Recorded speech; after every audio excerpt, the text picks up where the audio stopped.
Օգտատերից Էդուարդ Մարտիրոսյանը հարցնում է. «Բարև ձեզ, ես 53 տարեկան եմ, զինվորական թոշակառու, ինձ անվճար բուժ զննում, վիրահատություն, ստենդավորում եւ այլն, մի խոսքով ինչից կարող եմ օգտվել»։ Հաջորդ հարցը Աստված օրհնի ձեզ, սա հարց չէր, սա երևի ուղղված էր։ Այո։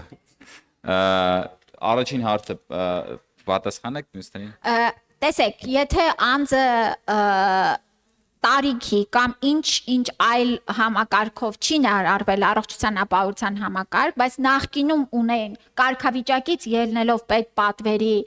շահառու էին, նրանք շարունակում են իրենց պետական պատվերի շրջանակներում օգտվել ծառայություններից։ Օրինակ զինծառայողների ընտանիքի անդամները եւ էլի ունենք խմբեր։ Այնպես որ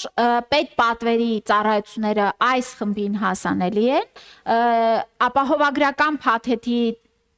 փաթեթը հասկանալու համար ինչ է մտնում, այսօր այդ մասին հրապարակում կանենք։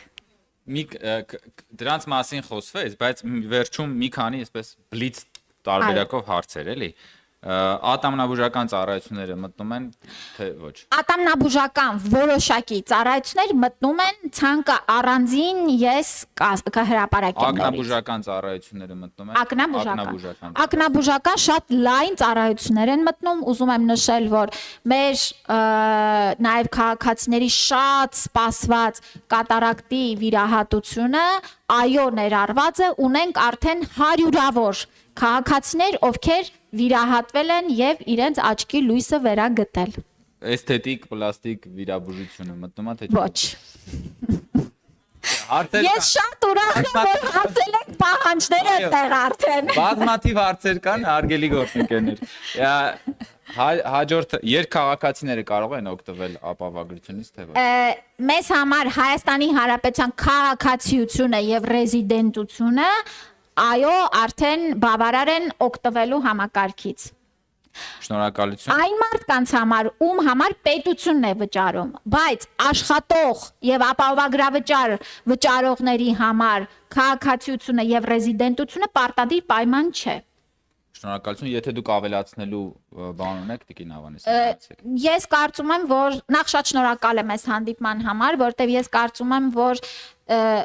համակարգը պարզ չէ, շատ, տեսեք, միայն ծառայությունների ցանկը հարյուրավոր տողեր են, ինչպես ստանալ այդ ծառայությունը, ինչպես օգտվել եւ այլն, ես կարծում եմ մենք պիտի մեր քաղաքացիներին շարունակենք ակտիվ իրազեկել նրանց իրավունքների մասով, նրանց հնարավորությունների մասով եւ իհարկե նաեւ հաշվետվողականության մասով ես կարծում եմ շատ կարեւոր է ամեն ամիս ամփոփել դեռ առաջիկա մի 2 ամիսների ընթացքում վիճակագրական տվյալներ, գոհունակություն, բարձրացված հարցեր եւ խնդիրներ,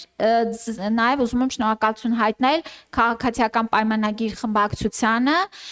որովհետեւ կառավարությունը եւ խմբակցությունը միացյալ, այո, ինչպես նշվեց,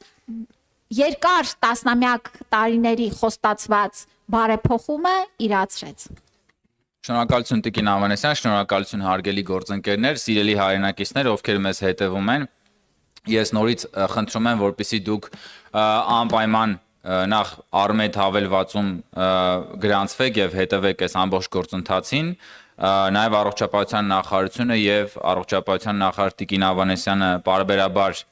նոր տեղեկատվություն է հաղորդում, խնդրում եմ հետևեք, սա մասշտաբային մեծ ռեֆորմ է, որը որ մեր կառավարությունը արել է, երբևէ Հայաստանի Հանրապետության որևէ կառավարություն Հայաստանի քաղաքացիներին պետական բյուջեից այսքան գումար չի վճարել սեփական առողջության պահպանման, մարդկային կապիտալի զարգացման համար, սա չափազանց կարևոր ռեֆորմ է եւ այս ռեֆորմը մենք բոլորով միասին պիտի հաջողությամբ իրագործենք։